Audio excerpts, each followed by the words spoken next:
সকালে উঠে ছাদে গিয়ে দেখি একটা পেঁপে পড়ে আছে। পেঁপেগুলো তেমন বড় হয়নি, কিন্তু কেন জানি না ঝরে যাচ্ছে। ভাবলাম আর যে দুইটা আছে এই দুইটাও পেড়ে নিই, তিনটা মিলে একসঙ্গে ভর্তা বানাবো। ছাদ বাগানের গাছ থেকে পেঁপে পেড়ে আনা সকালের রোদে এতটা তৃপ্তি আর কোথাও নেই। নিজের হাতে লাগানো গাছের ফলের আলাদা একটা সুখ আছে, মনে হয় পরিশ্রমটা সার্থক হলো।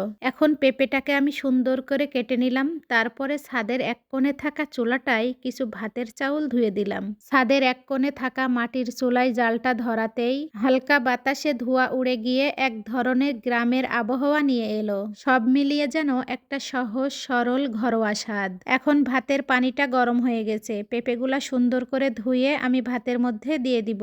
আমার এক দাদি শাশুড়ি আমাকে বলেছিল পেঁপে ভর্তাটা নাকি কাঁচা মরিচ আর কাঁচা পেঁয়াজ দিয়ে করলে অনেক মজা হয়। তাই তো আমি এখানে সবকিছু রেডি করে নিয়েছি, আর এদিকে আমার ভাতটাও হয়ে গেছে। চুলা থেকে নামিয়ে গরম গরম পেঁপে মাটির থালাতে তুলে নিতেই মনে হলো এই ভর্তাটা শুধু খাবার না, এটা নিজের হাতে গড়া বাগানের ভালোবাসা। ছাদে বসে খোলা আকাশের নিচে নিজের হাতে ফলানো পেঁপে দিয়ে ভর্তা খাওয়ার আনন্দটাই অন্যরকম। যেন শহরের মাঝেও একটু গ্রামের স্বাদ, একটু নিজের মতো সময় আর নিজের হাতে ফলানো খাবারের তৃপ্তি। ছাদ বাগান শুধু সবজি দেয় না, মনে প্রশান্তিও দেয়। তো আমার ভিডিওটা যদি আপনাদের কাছে ভালো লেগে থাকে একটা লাইক কমেন্ট করে যাবেন। আজকের মতো এ পর্যন্তই। আল্লাহ হাফেজ।